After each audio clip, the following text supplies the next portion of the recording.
Dozens of firefighters are killed each year in the line of duty, and thousands more are injured. Many also suffer invisible wounds, including post-traumatic stress disorder. Chip Reed visited a new center in Maryland where they can get treatment. Firefighters have one of the most dangerous jobs in the world. Coming through. But responding to every imaginable kind of tragedy also takes an emotional toll. Two teenagers that were in a car, and they slid off the road upside down and into a telephone pole sideways. Apologize, bear with me. Former firefighter and paramedic Scott Russell remembers the day when it became too much to bear. I sat under there for 20 minutes as we tried to get all this metal off of her and told her, held her hand, I want to get you out of here. The teenage girl didn't survive. Russell couldn't sleep, started drinking heavily, and kept it all inside. He made a plan to commit suicide. I'm sitting in the basement, crying a puddle of tears. Did you ever think PTSD? No, I'd heard PTSD, and that's what happens when you go to war. Finally, he talked to a counselor and discovered he'd been living a first responders version of war. We talk about the military being on the front lines. I mean, these are the people on our domestic front lines. Dr. Abby Morris, a psychiatrist, is medical director of a new first-of-its-kind center in Maryland for firefighters struggling with PTSD. When we call 911, they come. Who do they call? We wanted to be their 911. There are 60 beds, and treatment lasts 30 to 60 days with 18 months of follow-up. 1 in 5 firefighters and paramedics will suffer from PTSD during their career, but 92% say stigma is a barrier to seeking treatment. They tend to stuff it down. This center was the brainchild of Harold Shapeberger, president of the International Association of Firefighters. We're working to break that stigma away to help our members know that they should come out of the shadows and seek help and treatment. Russell says that was the hardest part of all. We want to be that hero for the rest of the world. A world that needs its heroes to take care of themselves, too. Chip Reed, CBS News, Upper Marlboro, Maryland. Howdy folks, Darren Ray Fonso here talking about workers' compensation, or labor and industries as we call it here in the state of Washington. And what we're going to be talking about today is a former firefighter who was also an injured worker here from the state of Washington who was injured on the job 20 years ago, and he lost an eye and had some other horrific things happen to him. But then he went through like 10 years of the work comp hell somehow, and somehow he had some lawyers and he got himself a settlement, and he's moved on with his life. Well, he's come on to the work comp scene here, and my Everett Herald newspaper reporters are sharing his story about how he was injured 20 years ago and lost an eye, and he didn't let that stop him. He moved on with his life. Well, I'm sorry, he has no clue about the harm to other injured workers, nor what is being done to other injured workers in our state. We have had injured workers be fleeced out of vocational services. What's going on is people are being cheated in workers' comp and cost shifted off to SSDI. That's why the federal government said Washington State is one of 33 states failing its injured workers. So, yeah, they're being harmed, and we're told people are being harmed. And we had a school here where, for 12 years, where people were getting sent to vocational rehab that was sending them to get fake diploma mills, fake diplomas, so they could force them off of the workers' comp and to the streets. And that's what's going on, and that's what we see going on, is we're forcing these people to the streets on the non-catastrophic OJIs and the repetitive stress injuries that nobody wants to treat or honor or grand bargain anymore. And if they can string us out long enough there, Mr. Isaac Howard, if they can string the injured worker out long enough beyond 5 years, they can force them off to where they don't even get their SSDI, because if they can string it out for 5 years, they only get SSI for like $750 a month. So there's some issues going on here that you, with your one eye that you have, are not clearly seeing, Mr. OSHA Inspector Anacardis. And that's why it's egregious to me when you're saying you're standing up and representing fire worker safety and for firefighters and their safety. And safety as an OSHA inspector at Anacardis. And my herald putting you out there as you're some kind of fire inspector, yet injured workers and injured firefighters across this country are committing suicides because they don't have some of the PTSD coverage that we do have here in Washington, and we just got it. And we got it because we had this report in 25 since 2015, which was the demolition workers' comp, and we wouldn't have it if it wasn't for that report. And people like me actually standing up and speaking up for injured firefighters harmed on the job, not the ones who accepted pauper little pensions or got chumped out for some chump change. You sound just like David Strider, who ran for Congress as a Bernie-crat here in the state of Washington, and his aide, Larry Elger, which basically they both come out and said that they were injured workers and they were harmed on the job. One was from Ohio. That they were harmed on the job and their lawyers fucked them. And they got lowball settlements and they got screwed, but they moved on with their lives. They sucked it up. Like you say, Isaac Howard, it's time to belly up to the bar and not act like victims. I'm sorry, sir. You have no clue. My father-in-law was worked on the job after his on-the-job injury at 62 years of age. Worked to death, sir. Sent back to climb ladders at Walmart by doctors and other professionals in our work comp community and healthcare community that were more concerned with sending a man back to climb ladders at Walmart than honoring his grand bargain.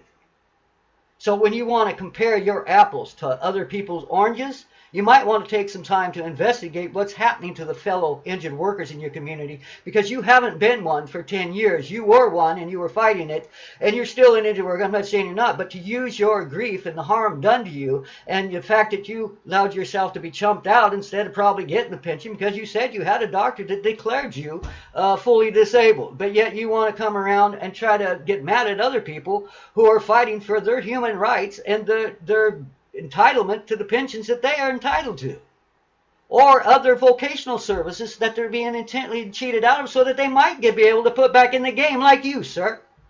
But you want to roll around and plug your nose at other injured workers who seem to want to get the truth told about some needed minimum federal standards across this country for all injured workers. But I think what's most grievous about you, sir, and the Everett Herald, that they're putting you forth as you're some kind of representative for injured fire workers in our country. How are you helping other injured fireworkers when you step on the scene and tell them not to act like victims? No, sir.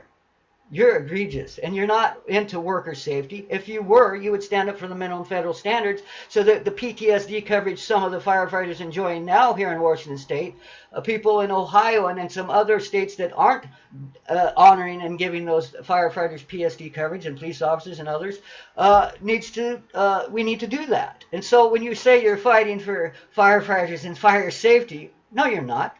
You're fighting for the state work comp rates, and you're fighting for the state businessman. You're not standing up for the minimum federal standards needed so that your brothers and sisters and even fellow firefighters across this nation could enjoy some of the same basic human rights standards as PTSD coverage like we have here in Washington State. It's egregious, sir, that you would allow yourself to be basically prostituted by the L&I system, and it seems like our unions and the Everett Herald to not get honest, as their reporter, Jerry Cornfield, has failed us for 5 years now in the minimum federal standards. So to this community, to want to not learn about how my father-in-law was harmed on the job and worked to death, but they want to hear your story of where you got yours, and you got chumped out on it basically, and you picked up your pieces and moved on with your life, and became an OSHA inspector at Anacortes somehow. And I tell you, if you're working for OSHA, and you're not telling the firefighters across this nation and other injured workers about the need of minimum federal standards, did you sit back and tell them to suck it up like Larry Elger and David Strider wanted to tell us all? Then this is egregious. Anyways, I'm going to go on and share some videos here of some harm to firefighters across this nation, how we need some minimum federal standards, and at the end of it I will share a 2-minute video that clearly explains how injured workers are being harmed and why we need some minimum federal standards. So it's egregious for this community of Snohomish County to put forth injured workers trying to act like they're going to help other injured workers. You're not helping other injured workers. You're not helping fire safety. You're not. Probably why Boeing has airplanes falling out of the sky right now, because people like you seem to want to not hear the whistleblowers and call the whistleblowers don't act like victims.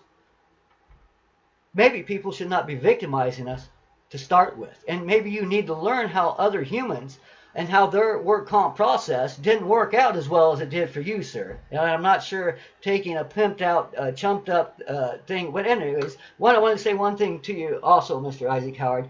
Many of us cannot get lawyers on the non-catastrophic OJIs, and we're being cheated out of it. So we're being forced to be our own lawyers, per se, as I was for 8 years, sir, in work comp and SSDI.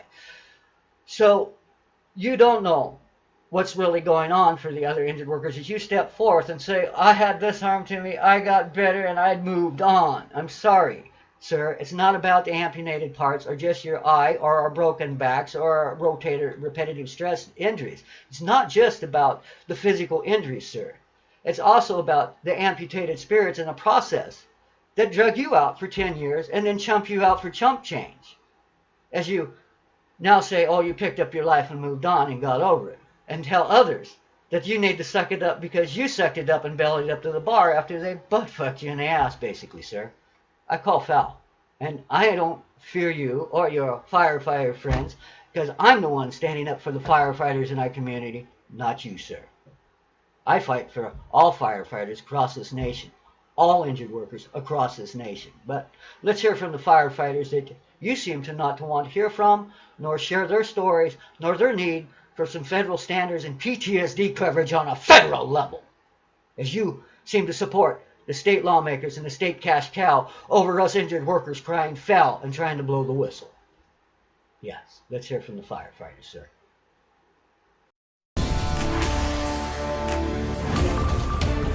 Tonight, the King 5 investigators are getting results less than 24 hours after airing their first report in the series School of Broken Promises. The Department of Labor and Industries has paid millions to an online, unaccredited school in Renton to retrain injured workers. It's a school that's received more funding than any other school in the state. Susanna Frame joins us now with more on what she's uncovered and how lawmakers are already responding. Susanna. That's right, Greg and Jessica. I heard from Representative Mike Sells of Everett. He's planning a work session in Olympia to look further into office careers, the school at the center of our investigation. And tonight we've dug up more than a dozen court cases where judges have found office careers and the state of Washington blew it, leaving workers injured on the job in the lurch. Okay, open sesame. After nearly 3 decades as a machinist at Boeing, this is where Ed Buchanan of Whidbey Island tried to reinvent his career. At home on this computer given to him by Office Careers, a private online vocational school based in Renton. Come on, computer, do something. Okay. Buchanan has debilitating nerve damage in both elbows and carpal tunnel, injuries he got at Boeing.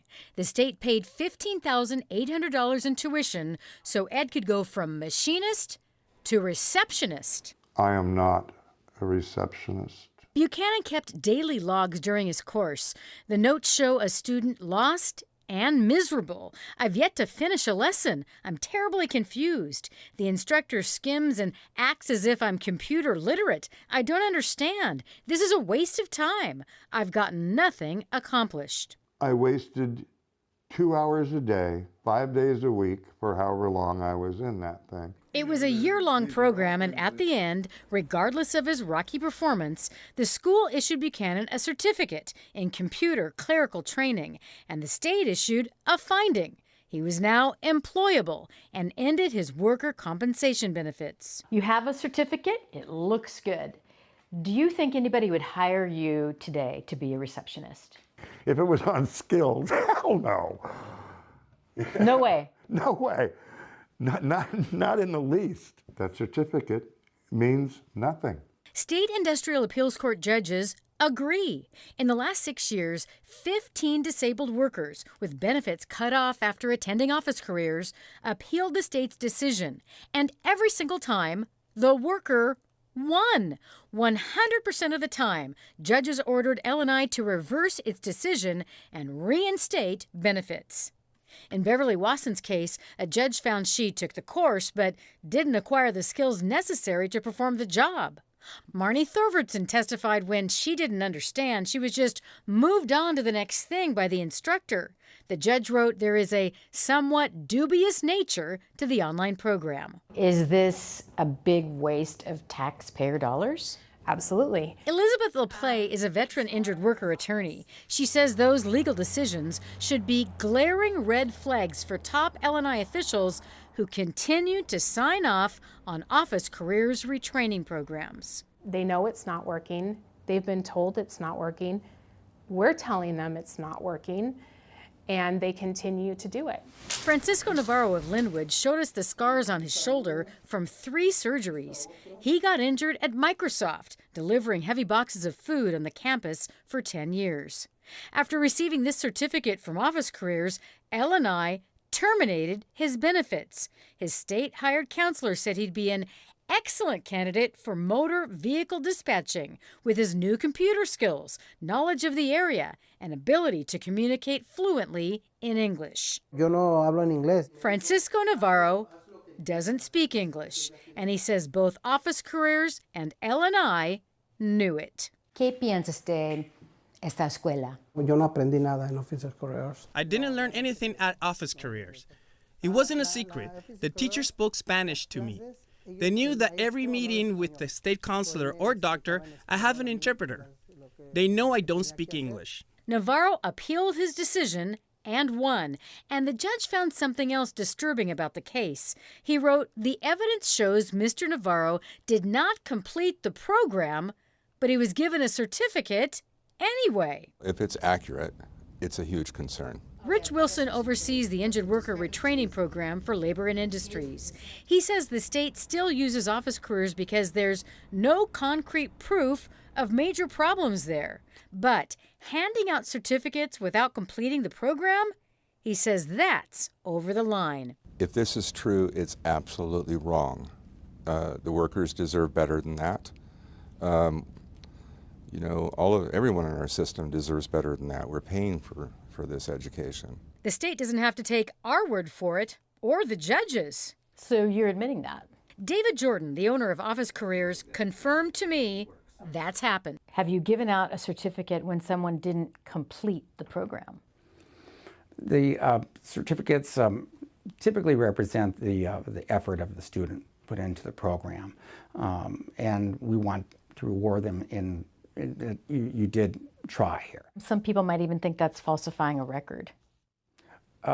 Ultimately, it comes down to the employer making a decision as to how to use that document, how to evaluate the candidate that they're going to hire. Instead of getting a job, Francisco Navarro said he got this piece of paper from Office Careers and shameful treatment from the state of Washington. Quiere deshacerse de mí. I think the labor and industry just wants to get rid of me. They want my case closed. Just get me out of there. I'm absolutely sure about that. And since our first story aired, more former Office Careers students have contacted us, all with similar stories to the men you just watched there in our story. One disabled worker from Lakewood, this one stood out to me. He told me today that he too did not complete the curriculum, but he got a certificate anyway, and his benefits were cut off. And I'm hearing something over and over, like I did today from this gentleman in Lakewood. A lot of these people get depressed. They go into a depression, even think about taking their own lives because they're taking this course. They can see they're not going to pass, and they know what's at stake.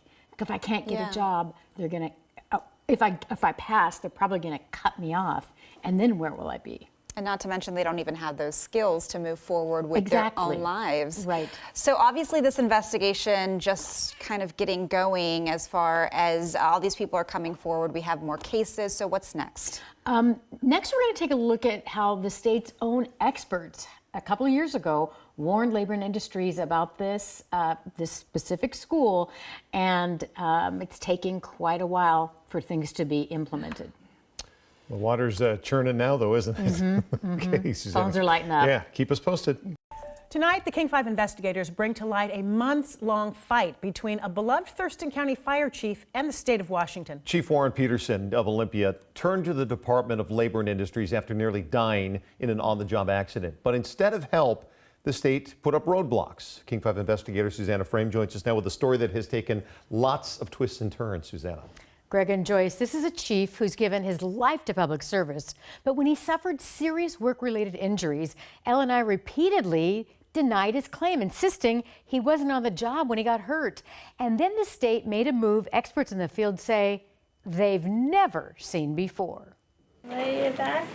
This is East Olympia Fire Chief Warren Peterson at Harborview, struggling to recover from a crushed right arm and leg, 3 surgeries, serious infections, and worst of all, a stroke. that left him unable to walk and barely able to talk. How you feeling? Tired. The chief was medevaced to Harborview in May from Highway 12 near Chehalis. A senior citizen with dementia slammed his pickup truck into the chief's motorcycle. Chief Peterson and the bike flew dozens of yards into a ditch. It was horrifying, absolutely horrifying. Warren's wife Lonnie was driving a separate car and watched the entire accident unfold. I did not think he was going to be alive. I was really afraid of what I was going to find. The Petersons were on that stretch of road to save his fire district money and time. 3 days before, the chief volunteered to drive the district's new fire truck from a Chiefs Expo in the Tri-Cities to the department in Olympia. He safely delivered the $300,000 piece of equipment, then headed back over the mountains with his wife to retrieve his personal motorcycle he'd left behind. And that's when the accident happened. Was there any doubt in your mind when you left on that Sunday that you were doing this for the citizens of this fire district? It was strictly for that purpose. The fire department agreed. When the Petersons submitted a workers' comp claim to the Department of Labor and Industries, the acting chief checked this box saying they had no concerns. The chief was on the job and the claim was valid. I thought because my department signed off on it, it was a done deal. But that's not the way L&I saw things. In June, just 2 business days after receiving the paperwork, a state manager wrote, "I must deny your claim." Later in June, she denied it again, writing when Peterson was hit, he was not in the course of employment. I couldn't believe it. The Petersons weren't done fighting. They hired a lawyer and filed an official appeal. But L&I stuck to its guns and shut them down one more time. I just don't understand why. It's frustrating. It is absolutely frustrating. I honestly feel like going down there and picketing in front of the building. With a denied claim and medical bills rolling in, the Petersons faced a 2 to 4 year legal battle with L&I. Without a paycheck or medical benefits, and no promise of ever getting them back. Harder still. Good, straighten out. Incredible stress as the chief is relearning to use his hand, walk, talk, and accept he could be disabled for the rest of his life. This was not a cruise that was, cruise on a motorcycle, some boondoggle. It was not anything like that. Karen Kohler is one of 2 attorneys the Petersons hired to work on the case. She's outraged the state didn't call the family or do much of any investigation at all before rushing to their decision. You have a mission, you have a purpose. Human lives are at stake. Human beings are being impacted. Do your job. The Petersons were so fed up, they called the King 5 investigators. So I wrote L&I to tell them I was working on the story and asked for a comment. After all that, 2 attorneys, 3 denials, and nearly 5.5 months of worrying and legal wrangling, I wrote this email, and 3 business days later, this is what happened. Going from denial to where they finally accepted it was really unexpected. That's right. Last week, out of the blue, the state reversed its decision. They're now allowing the claim. That's a life-altering change. The chief will receive his pay and benefits until he can return to work. And if he can't, it will be for the rest of his life. I still can't believe it. I'm going to say it was truly amazing. It was truly amazing. Justice for a public servant injured while serving the public. Now, of course, we have no idea if our involvement led to this outcome, but we have consulted with 3 experts in the field who tell us they have never, ever seen this happen before. They've never seen the State Department of Labor and Industries just reverse a decision out of the blue before litigation even begins. We asked L&I why the sudden change, and they said they received new information about the chief's trip in mid-September, and that made the difference.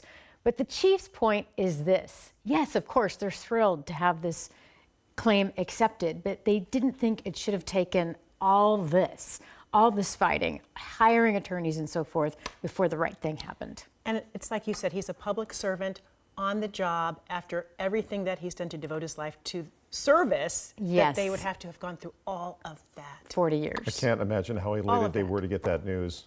They were pretty shocked, and so was I. And so was I. I just saw so were you guys. We were like, no what? way, no way. Wow. Yeah.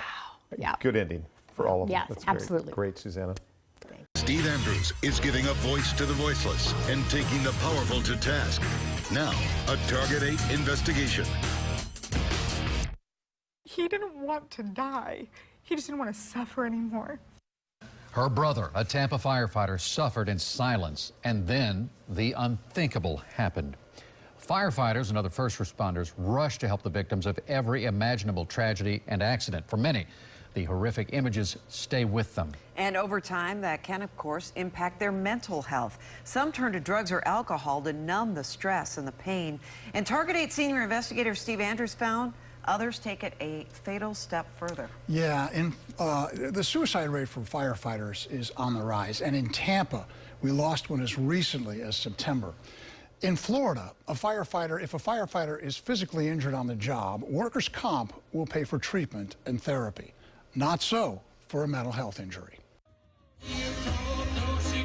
These were the light moments for former Tampa firefighter Steve LeDoux on the dance floor with his mom. Many dark moments on his job left him hurting. We never, ever in a million years thought we would lose our brother to suicide. According to Steve's sister Megan, 29 years of burned bodies, murdered children, horrific traffic accidents took a toll. He became dependent on alcohol and this almost like self-destructive behavior. Steve LeDoux's stress became so crippling, fire rescue put him on leave. In Florida, workers' comp doesn't cover mental health injuries first responders develop due to their jobs. Steve had to repay the city for the time he was off. And then this put him into a deeper depression. We have the responsibility to take care of them mentally as well as we do physically. Palm Beach State Representative Matt Wilhite, a firefighter paramedic, knows change is necessary. An FSU study shows that of more than 1,000 firefighters surveyed, 47% had suicidal thoughts. 19% actually made plans. 15% attempted it. We would like workers' comp to recognize that a non-physical injury is just as devastating and needs just as much treatment and therapy as a physical injury. Megan remembers toward the end, her brother struggled to get out of bed. I looked at him and I said, Stevie, are you going to do anything to hurt yourself? Do I need to worry about you? And he said, Megan, I would never do that. 2 weeks later, it was the middle of the night, and I got a phone call from my parents that they were on their way to my brother's home because he had killed himself. I know he's regretting what he did. And he didn't want to die. He just didn't want to suffer anymore. The suffering is over for Steve LeDoux, but for many other first responders, it continues. Representative Matt Wilhite is introducing a bill requiring workers' comp to cover mental health treatment for first responders who suffer from the effects of their jobs. With data like what we've seen, Representative Wilhite indicated that if we don't do something, the next suicide is on us. I think everybody was a little bit surprised by this information, but how does it compare when you look at first responders who are thinking about suicide? How does that compare with the general population? According to this study, it's about 3 to 4 times higher for firefighters and first responders than the general population. Now, there's likely to be opposition from those who will argue workers' comp rates will cost too much. What sort of cost do you put on the life of someone like Steve LeDoux? And you know, hearings on this legislation will take place in December in Tallahassee, and we'll be watching. All right. Thank you, Steve. And if you have a problem you'd like Steve to investigate, call our Target 8 helpline, 1-800-338-0808. Is giving a voice to the voiceless and taking the powerful to task. Now, 8 on Your Side investigates. It happened in a second. An injury on the job changed his life forever. Now an insurance company driven by profits decides who will treat him and how.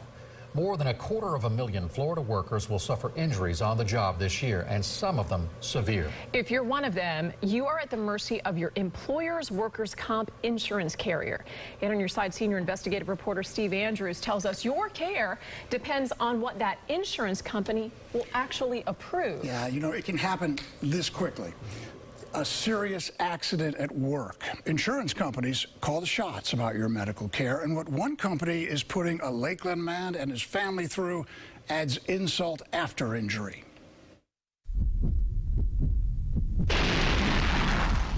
It was the loudest noise I've ever heard. September 2017, a chemical explosion at Natural Advantage Food Flavorings in Lakeland knocks down walls, collapses ceilings. The blast blows a hole through the roof. Witnesses say flames shot 60 feet into the air. The explosion injures 3. It was a lot of pain, and there was just fire, smoke, just chaos. You think you're okay until you actually have to talk about it.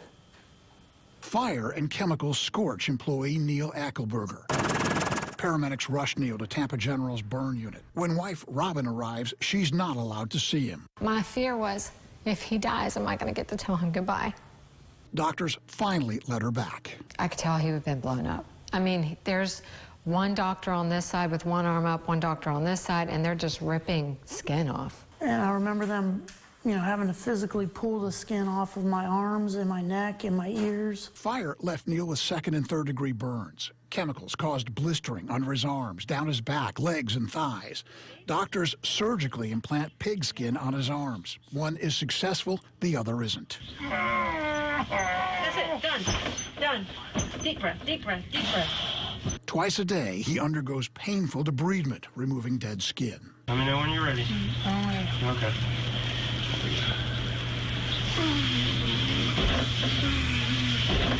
His attorney is Michael Weiner. Neil's got burn injuries, neurological injuries, psychological injuries, orthopedic injuries. The care that he got at Tampa General was amazing. When Neil came home, Travelers, his employer's workers' comp insurance carrier, provided a much different level of assistance. It started with the home health care nurse Travelers sent to treat Neil's burns. The nurse that showed up to take care of Mr. Eckelberger was completely unqualified to deal with significant burns. Because I was having to wear masks. The kids to go into the room, mask and gloves. Because I still had open burn wounds. She came over here with hand sanitizer. TGH referred Neil to several specialists for follow-up. According to Robin, Travelers denied the referrals, claiming those doctors are not in its network. Travelers doesn't belong to a network. So I found the statements that they made to him and to his wife to be disingenuous, to call it mildly, if not a blatant outright lie. In Florida, workers' comp insurance carriers like Travelers decide who injured workers will see, where they will see them. They wanted me to take him laying down to a walk-in clinic. I don't have any control of my health. I don't have any control of the doctors I see. Neil also needed stitches removed. It took Travelers 10 weeks to provide a doctor. Travelers has no heart.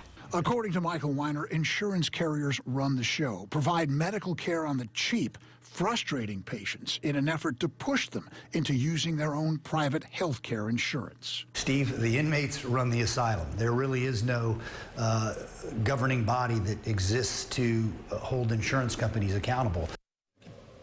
Now, according to Travelers, it does or is part of a network, and the selection of a treating doctor is made from its network of providers after careful consideration of multiple factors, including their expertise. I mean, watching the video of him getting that treatment done to his arms, it's hard to watch. Clearly, he is seriously hurt. How in the world does he end up getting sent to a doc in the box? Well, you know, according to Travelers, it said that not all doctors accept workers' compensation cases, and many only do at walk-in clinics. The company also claims its goal is to ensure that each injured employee receives the best care available so they can recover quickly and return to work. Now, another goal, profit. In January, Travelers told stockholders it was very pleased with the strong performance of its workers' compensation product. It helped the company beat profit estimates. So There's money to be made, but the question is, I mean, I'm sure the Eckelbergers would be saying, at whose expense are you making this profit, you know? At least they have the hand sanitizer. That should make everyone feel story better. is unreal. Insult Thank you. to injury and after Yeah. injury both. Thank you, Steve. If you have a problem you want Steve to investigate, give him a call. The 8 on Your Side helpline is 1-800-338-0808. Staying both on the job and healthy may be as vital as ever, as a new investigation shows workers' compensation benefits nationwide have been cut. The moves benefit employers and insurance companies that are supposed to cover hurt workers. ProPublica and NPR conducted the joint investigation. The outlets published identical articles Wednesday morning, along with a state-by-state breakdown profiling the cuts over the past 13 years. Here are some of the investigation's key findings. Since 2003, lawmakers in 33 states have passed new laws reducing workers' comp benefits or making them tougher for employees to access. Each state varies significantly on how much you can receive, so where you get hurt matters. Many states cut off benefits after an arbitrary time limit instead of when the worker is recovered, and employers and insurance companies now have more control over medical decisions. The report was especially critical of states like Florida, which has reduced workers' comp benefits by 65% over the past 2 decades. In California, insurers can use the opinions of doctors who never actually saw a patient to reopen old cases and deny medical care. Independent medical reviewers in that state denied the recommendation of workers' doctors in 91% of cases. Yeah, you know, everyone thinks that workers' comp is so expensive. But in fact, we looked at the numbers and we found that employers are actually paying the lowest cost for workers' compensation insurance since the 1970s. And insurers are doing fairly well, too. In 2013, they had an 18% profit, their best year since the 1990s. In another case highlighted Wednesday morning, ProPublica and NPR pointed out a worker who loses an arm on the job in Alabama is only entitled to a maximum of $48,000 in compensation. Just across the border in Georgia, a worker could get almost $700,000 more over his or her lifetime. ProPublica and NPR say the investigation took up much of the last year for the outlet's 2 reporters, Michael Grable and Howard Burkus. For Newsy, I'm Cliff Judy.